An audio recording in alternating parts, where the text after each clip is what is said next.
Estamos aqui com uma convidada especial, que é a Andresa, que trabalhou por um período aí realizando testes presuntivos junto à Polícia Civil de Minas Gerais.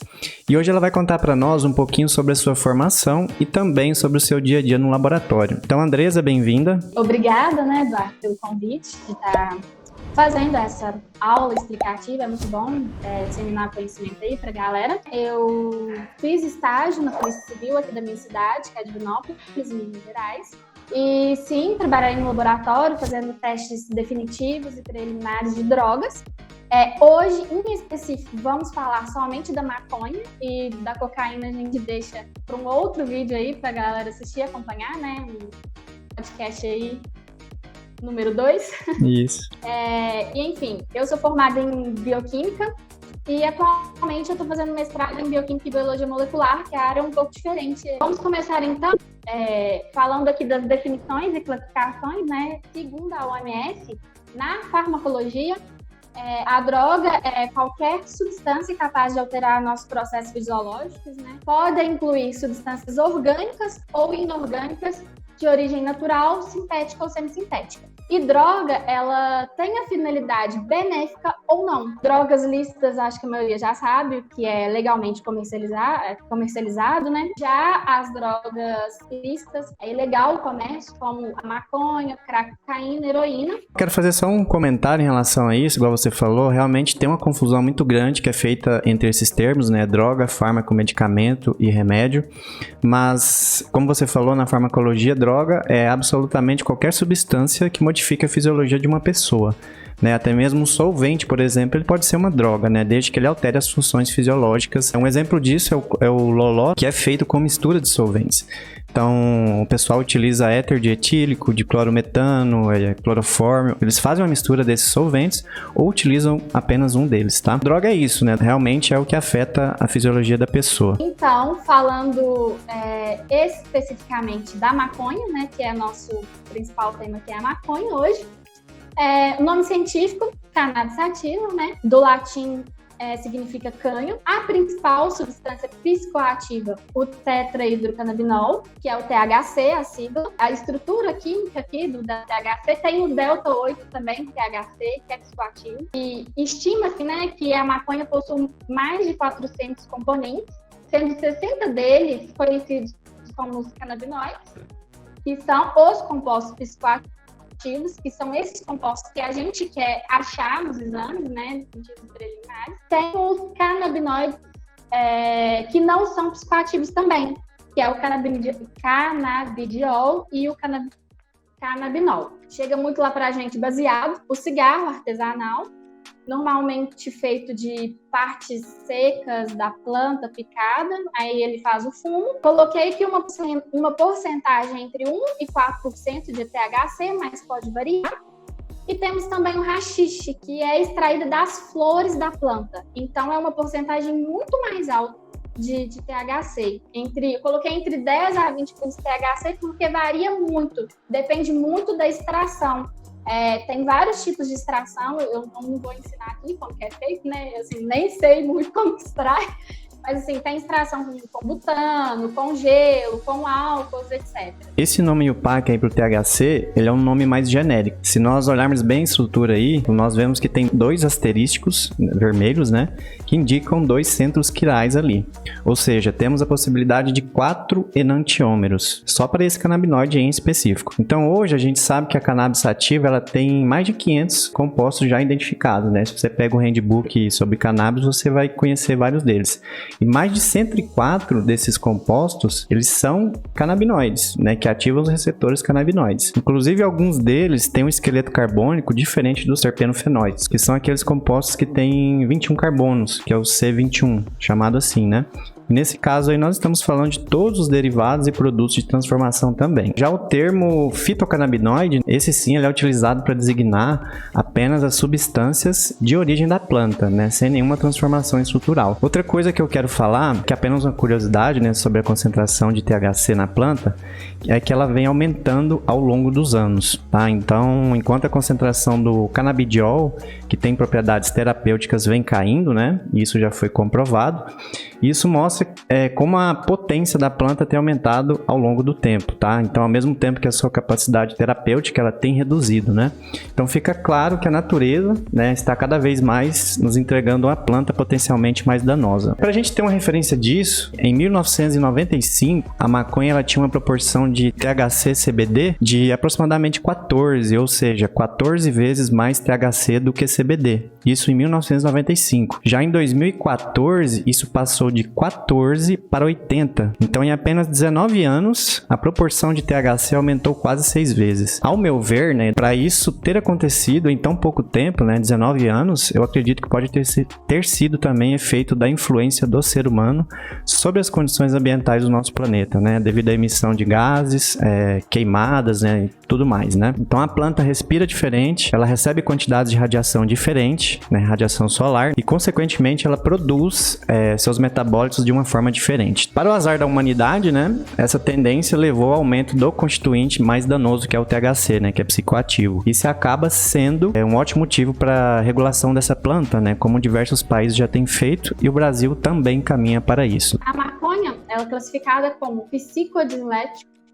que é uma substância perturbadora do sistema nervoso central. E é uma substância alucinógena, causa psicose, delírios. E temos também outras classificações, psicolética, que é depressora. Temos também as estimulantes, que são as psicoanaléticas. Então, o que acontece no sistema nervoso central, né? Quando aí um usuário fuma, o THC ele vai adentrar nos pulmões. Não necessariamente nos pulmões, porque a gente sabe que tem gente que come, né? E faz bolo de maconha, sei lá, mas dei o exemplo mais simplificado, que é quando fuma. Ele vai para o pulmão, vai passar para a corrente sanguínea, em poucos minutos, e depois essa substância ela vai ser transportada principalmente para o cérebro. Primeiro, você vai ter uma liberação de neurotransmissores, principalmente a dopamina, mas para liberar, né, esses neurotransmissores, primeiramente o THC ele se liga a um receptor neural, que são os receptores canabinoides, né, que fica na membrana pré-sináptica, que é o CB1, mas nós também temos os receptores CB2. Porém, o CB1 ele está presente em todo o cérebro ali, próximo às terminações nervosas, dos neurônios. Já o CB2 ele está localizado mais nos tecidos periféricos, especialmente no sistema imunológico. Em relação ao CB1, ele está no córtex, que está relacionado muito ao raciocínio, a planejamento, no núcleo da base, que está relacionado à motricidade, e ao cerebelo, que está relacionado à coordenação e equilíbrio. Então, tem um aumento, né, da dopamina, que dá aquela sensação de prazer, de bem-estar, e também no neurotransmissor inibitório, que é o GABA, que fica no hipocampo, na amígdala e no córtex cerebral. O GABA, ele vai desacelerar a atividade cerebral. Então, a pessoa tem aquela sensação mesmo de relaxamento. É comum a gente dizer que o THC se liga apenas ao receptor CB1. Em alguns lugares a gente encontra isso, justamente porque a maioria dos trabalhos mostra que a afinidade dele é maior para o CB1 do que para o CB2, tá? Então, isso é um parâmetro termodinâmico. Mas isso vai depender de como o estudo foi realizado e também por quem foi realizado, né? Já fizeram isso em membranas cerebrais de ratos, camundongos, membranas humanas. Então, logicamente, isso vai resultar em constantes de associação ou dissociação diferentes. Até mesmo as condições do estudo ali, da força iônica do meio, vai influenciar na afinidade do THC sobre o CB1 e também sobre o CB2. Então, essa ativação ou ligação, ela já foi comprovada para ambos os receptores canabinoides, CB1 e CB2. Mas na maioria deles, a afinidade sobre o CB1 é um pouquinho maior. Logicamente, isso também vai depender de qual enantiômero nós estamos falando, né? Então, isso é só para a gente enfatizar que muitas vezes esses estereoisômeros são tratados como os mesmos compostos, porque eles têm a mesma fórmula molecular, né, têm a mesma conectividade atômica, mas nós devemos lembrar que eles se diferem na organização espacial, né, de algumas ligações químicas. E como a natureza é fenomenal quando um assunto é especificidade, a depender do enantiômero do THC, certamente nós vamos ter diferentes respostas fisiológicas. Então, além do delta-9-THC encontrado na cannabis, outros 3 estereoisômeros desse composto pode estar nas ruas aí através de forma sintética sintética, né? Então essa é uma forma de, por exemplo, a gente saber se um THC ele é sintético ou se ele é natural. Então uma explicação para essa ênfase sobre o CB1 pode ser porque a maioria dos efeitos adversos estão relacionados com esse receptor também. Então, assim, são vários fatores que podem enaltecer a participação do CB1 nesses efeitos fisiológicos aí. Então, recapitulando, a ligação do THC ocorre tanto nos receptores CB1 quanto nos receptores CB2. Isso pode cair em prova, quem é concurseiro aí fica esperto, né? Mas a maioria dos efeitos adversos ocorre mesmo pela ligação com o CB1. Pegando o gancho aí, né, que você tinha falado da maconha sintética, porque não vem da planta, no laboratório, se chegasse pra gente, a gente não ia conseguir identificar o THC. Não é THC, né? O nosso é um padrão diferente. Então, ia dar negativo o nosso teste. Então, é importante fazer um padrão para esse tipo de teste, investir mais, né, na perícia criminal. Aqui eu moro numa cidade relativamente pequena, então, quando dava divergências de teste, a gente não conseguia classificar aquilo como positivo ou negativo, a gente tinha que mandar para o Instituto de Criminalística de Belo Horizonte, que é aqui na capital. Então, a gente não tinha recurso para fazer esse tipo de teste aqui, porque a gente não tem cromatografia gasosa, HPLC, enfim. Então, a gente fazia os testes mais simples. E na frente, então, a curto prazo, vão levar esses efeitos aí. Euforia inicial, felicidade, prazer, distorção do tempo e do espaço, perda do equilíbrio, prejuízo dos reflexos, aumento do apetite, a famosa larica, hiperemia das conjuntivas, que são os olhos vermelhos, boca seca, sensibilidade à dor, neutralizado, como se estivesse anestesiado, né? Delírios e alucinações. Já em relação aos efeitos comportamentais de longo prazo, temos a síndrome amotivacional e a apatia, a pessoa começa a ter até depressão, né? Não consegue desenvolver uma atividade simples, prejuízo da memória, a interferência da capacidade de aprendizagem, problemas cardiovasculares. Primeiro, que quando você utiliza, né, você vai aumentar a sua frequência cardíaca e vai provocar uma sobrecarga sobre o músculo cardíaco. Isso vai aumentar a absorção de CO2, de oxigênio. Isso vai enfraquecer o músculo do seu coração. E é claro que vai agravar, né, problemas de coração, ainda mais para quem já sofre desse problema. Problemas respiratórios, obviamente, né? Bronquite, asma, faringite, problemas no sistema imune. Como eu havia falado, né? O receptor CB2 ele está relacionado ao sistema imune.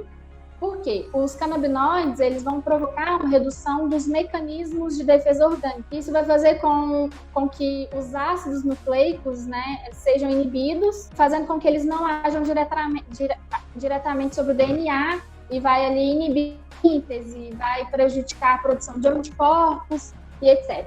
Altera também níveis de testosterona e gonadotropina circulante, principalmente no homem, né? Os hormônios sexuais masculinos são afetados. Eles diminuem consideravelmente, principalmente a testosterona, né? Que é o hormônio do libido e do estímulo. Pode ocorrer também a diminuição da gonadotropina, que é o hormônio da ereção. Então, essa pessoa ela vai ter disfunção erétil, pode também causar deformidades de espermatozoide. E na mulher, né?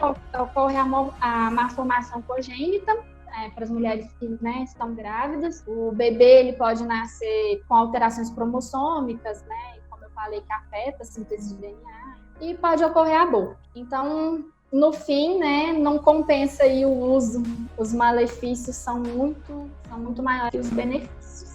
Lembrando que são mais de 500 compostos já identificados, né? Se eu não me engano, são 545, alguma coisa assim. Então, você imagina o seguinte, a pessoa ela tá fumando na forma da combustão, então a energia fornecida ali para transformação química é muito grande, então até alguma coisa que pode ser benéfica, ela pode ser convertida em um composto maléfico. Fora os outros compostos que a gente nem conhece, né? Então, assim, a gente fala muito de THC, mas tem o delta 8, delta 6, delta 7, delta 9, e tem os seus enantiômeros, tem o CBD, o canabinol, e eles não foram investigados ainda. A gente acha que tem muito estudo relacionado a isso, mas não tem não.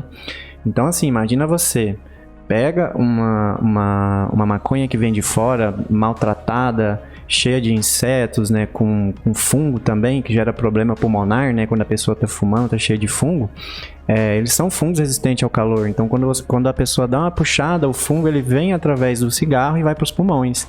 Então, tem estudos que já demonstram isso, né, de infecção pulmonar relacionada ao consumo de maconha mesmo. Qual que é a finalidade, então, de fazer perícia nas amostras de drogas de abuso? É identificar a presença ou não da substância psicoativa, já que é uma substância proibida, né? É ilegal o comércio, então se faz análise dessas substâncias. Os exames, eles podem ser feitos de forma preliminar. No caso da maconha, é feito um exame macroscópico.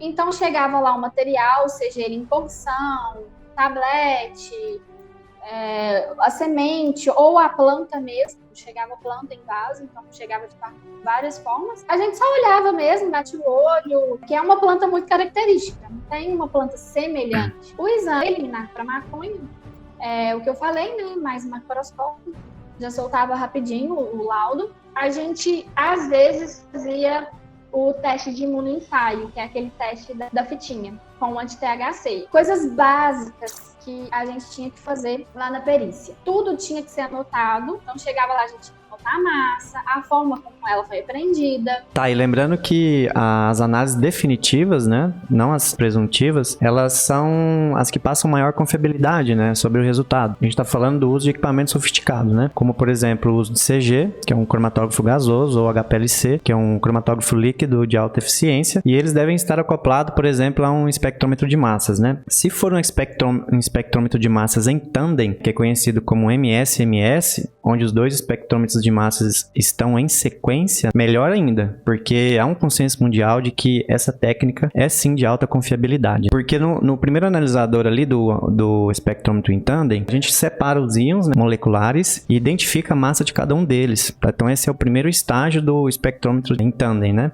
E o segundo analisador, que está na sequência ali do espectrômetro, nós conseguimos fragmentar os íons moleculares para a gente confirmar a estrutura da molécula. Seria a confirmação da confirmação. Por isso, quando essa técnica ela é utilizada para análises definitivas, você pode sim confiar bastante nesse resultado. Quando a gente fala em análises preliminares, né, no caso aí dos testes colorimétricos que a Andresa vai falar, a gente já não pode acreditar tanto assim no resultado da análise. É sim uma análise presuntiva. Outras técnicas também podem ser utilizadas para os testes definitivos. Por exemplo, um espectrômetro de ressonância magnética nuclear. Porém, a gente está falando de um equipamento que é muito caro, tanto para adquirir quanto para manter, né? Se um equipamento desse está parado, ele está consumindo. Mas é sim uma técnica fundamental, principalmente quando o assunto é determinar a estrutura molecular de uma droga nova. O poder de resolução do RMN ele é muito grande. Quando você tem uma molécula nova, uma droga nova na rua, tem que usar o RMN para você determinar a estrutura dela. Então, geralmente, quando é preciso fazer isso, né, análise desse tipo, utilizando o RMN, análise estrutural, os centros de criminalística, eles buscam fazer parcerias com universidades, né, porque esse equipamento tem universidade e nos centros de criminalística, geralmente, não tem, porque ele é muito caro. A gente tem também os espectrofotômetros de infravermelho, que também são bastante utilizados em análises definitivas. O exame preliminar, né, só dá uma ênfase aqui, que ele jamais poderá substituir o exame definitivo. Então, a primeira coisa, quando o material chega, aí a gente separa. É bem pouco mesmo que a gente pega. Coloca um pouco no Eppendorf e um pouco no tubo de ensaio. O material do Eppendorf, ele vai ser destinado a fazer a CCD, e o material que a gente coleta e coloca no tubo de ensaio, a gente faz o teste colorimétrico, que é uma técnica qualitativa, né? Ela é muito comum de ser aplicada para determinar presença de substâncias em amostras, não só na perícia, né? Mas em análise toxicológica forense em geral. E no nosso caso, a gente quer detectar o THC. A gente usa o duquenoislevine, que é uma solução de acetaldeído e vanilina em etanol 95%. A gente colher um pouco dessa amostra, vai colocar um pouco, né, desse composto e vai adicionar ácido clorídrico a 37%. Vai formar um halo roxo, que está aparecendo aí na fotinha. Essa foto eu tirei lá, ficou muito bonitinha. Fica bem azul-violeta, assim, forma um halo. Esse é um resultado positivo para o teste colorimétrico. Então, é um teste bem simples de ser realizado. A gente consegue fazer muitas amostras, né? 100 150 em um dia só. Essa coloração se deve à formação de um composto ressonante, e ninguém melhor para falar de orgânica. Eu fiz isso sem orgânica, né? Mas você acho que consegue falar melhor desse composto ressonante para a gente. Tá, então primeiro eu vou iniciar ressaltando, né, que todos os testes colorimétricos, como esse daí de Duquesnoy-Levine, né, não devem ser jamais considerados como totalmente eficazes, né? Por quê? Porque o aparecimento da cor, ela está relacionada com reações químicas, talvez resto-seletivas, né? Então, o aparecimento da cor, ela depende da presença de grupos funcionais ou estruturas específicas na molécula. Eu me lembro de alguns casos onde a PRF, ela utilizou o teste de Scott, que a gente vai falar em outro momento, que é um presuntivo para cocaína, que é um teste utilizado em campo por eles, nas rodovias, né? 2 casos que eu me lembre, né?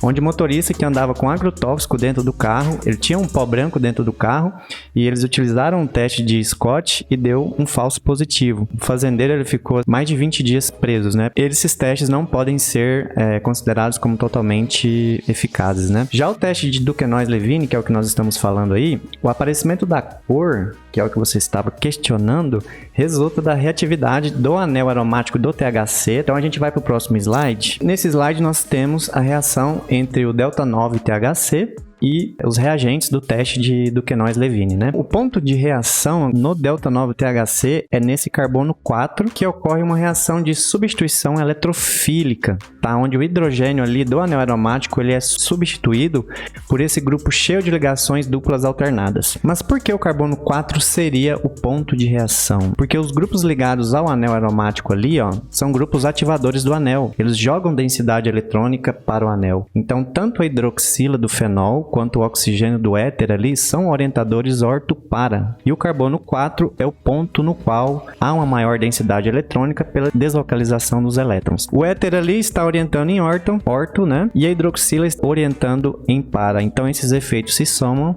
e temos uma grande densidade eletrônica ali, por isso ali é o ponto da reação. Então se eu uso o teste de Duquesnoy-Levine em compostos similares, pode ser que nós teremos aí um falso positivo, como isso já foi demonstrado, por exemplo, para o boldo do Chile, a calêndula também, a erva doce também dá falso positivo para esse teste de Duquesnoy. E como você disse, Andressa, essa coloração ela aparece porque forma um composto ressonante. O produto da reação ele tem uma longa cadeia cheia de ligações duplas alternadas, né? Como vocês podem ver aí, ela está destacada em uma cor violeta. E essa longa cadeia ela aproxima os orbitais HOMO e LUMO, que são os orbitais de mais alta energia ocupado, que é o HOMO, né? E o orbital de menor energia desocupado, que é o LUMO. Isso faz com que as transições eletrônicas exijam uma menor quantidade de energia. Então a região fenólica do THC, agora olhando só para o THC, não para o produto da reação, possivelmente essa região poderia absorver ali na região do UV, talvez um pedacinho do visível. Agora que ela está ligada a uma longa cadeia de ligações duplas alternadas, que é o produto azul-roxo ali, ela absorve radiação na região do visível. Por isso nós conseguimos enxergar a cor azul-violeta a olho nu sem precisar usar nenhum equipamento. Então a gente enxerga a cor complementar da cor absorvida pela molécula, né? Como descreve a teoria das cores. Eu acredito que há a possibilidade dessa cor azul-violeta ser o resultado de uma mistura de diferentes cores, onde cada cor corresponde a um determinado composto formado, porque na cannabis nós temos ali vários compostos diferentes, e é algo que a gente poderia identificar, por exemplo, pegando esse produto e fazendo uma CCD. Aí sim a gente ia ver a separação de cada um deles, tá? Inclusive a Andressa vai falar sobre o CCD agorinha, né, Andressa? Isso, só pegando o gancho aqui da maconha sintética, se chegasse lá pra gente e a gente fizesse um teste colorimétrico como a gente faz, não ia aparecer nada roxo. É um ponto similar em questões de efeitos fisiológicos no organismo. Ele dá a mesma sensação de como você estivesse fumando a maconha, mas não é um composto completamente diferente. Vamos falar então do teste definitivo CCD, que é a cromatografia em camada delgada. Para fazer a extração do THC, a gente utiliza um solvente, que é o hexano. Era muito difícil extrair planta. Tinha que picar, macerar bastante. Às vezes eu aplicava umas 8 vezes na placa para poder ser a mancha. Era mais complicadinho. Mas, no geral, a maconha ela era muito fácil de fazer CCD, não dava muito problema. Geralmente dava tudo positivo. Muito raramente dava negativo para maconha. A cocaína era mais complicada. Depois, então, da extração, as amostras vão ser aplicadas na placa de sílica, como desenhado aí no slide. Primeira coluna, a gente aplica o branco, que é o próprio solvente hexano. Na segunda coluna, o padrão, que é fornecido pelo Instituto de Criminalística lá de BH. E depois a gente vai aplicando todas as amostras em ordem de alicotagem, que a gente alicotou, né? A fase móvel, ela era composta de uma mistura de clorofórmio e hexano, na proporção 8:2, colocava ali numa cuba de vidro. Dentro da cuba, a gente colocava um papel de filtro. O Eduardo vai explicar para a gente a importância do papel de filtro. E esperava uns 10 minutinhos para esse papel ficar todo completamente saturado, né? É só colocar a plaquinha dentro da cuba e esperar correr. E tinha um detalhe que tinha que colocar bem retinho, porque senão as amostras iam correndo tudo tortinho, tinha que fazer tudo de novo e era trabalho dobrado. Então, era importante colocar certinho dentro da cuba do vidro. Essa aí você me pegou de surpresa, hein? Vou improvisar. Então aqui a gente já está falando de outro teste. Agora a gente está falando de trabalhar com cromatografia em camada delgada, que é a CCD, né? Esse papel filtro que a gente coloca dentro da cuba, né, antes de fazermos a corrida, é basicamente para que o papel seja encharcado de solvente, né, por efeito de capilaridade, para manter a atmosfera da cuba sempre saturada com vapor de solvente, porque isso ajuda a manter constante as condições da corrida cromatográfica. Então, após a corrida da placa, é necessário fazer a revelação, que é a parte mais legal. A revelação da maconha, chamado Fast Blue, que é uma solução de álcool etílico e cloreto de disolidina tetrazólico. Eu dou umas travadas nessas palavras. Esse reagente era borrifado. A gente borrifava o Fast Blue na placa e depois disso a gente abria um frasco de hidróxido de amônio para potencializar o aparecimento dessa mancha. E aparecendo as manchinhas. O resultado, ele se dava pela formação de um produto de coloração avermelhada com manchas de forma análoga à do padrão. O padrão é essa primeira manchinha, né? E assim a gente determina a presença do THC ou não. E após esses resultados, né, tanto do colorimétrico quanto do CCD, a gente já pode soltar se é positivo ou não. O que podia acontecer? O colorimétrico, por exemplo, dá negativo e a CCD positivo. E aí, o que a gente faz? Geralmente a gente insistia, fazia de novo uma CCD, né, igual da planta, que geralmente dava muito negativo. E aí teve uma vez que eu apliquei 8, aí aparecia, aí eu peguei a manha. Quando dava divergência, a gente tinha até um padrinho lá no laboratório, né? Se a gente não conseguisse determinar de forma alguma, essa amostra ela era levada para o Instituto de Criminalística de Belo Horizonte. Então lá eles faziam análises mais aprimoradas do que a CCD. Então isso não era com a gente, infelizmente. Gostaria de fazer.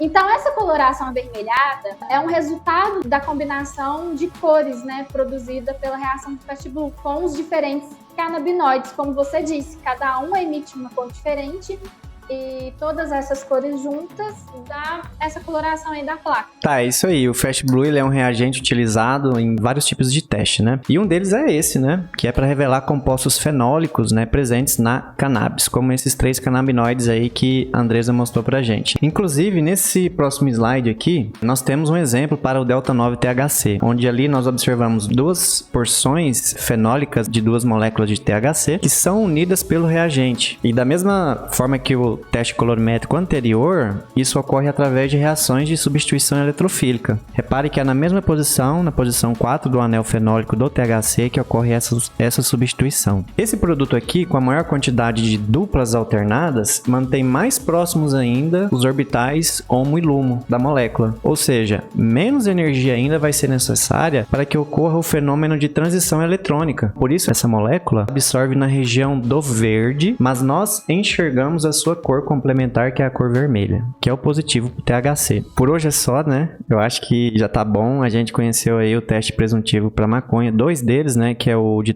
Duquesnoy-Levine, que é um teste colorimétrico, e também usando o reagente Fast Blue. A gente vai fazer uma próxima chamada pra gente falar sobre o teste de Scott. É um teste presuntivo para cocaína, né? Que envolve aí um complexo inorgânico de cobalto, né? Tiocianato de cobalto. Isso aí.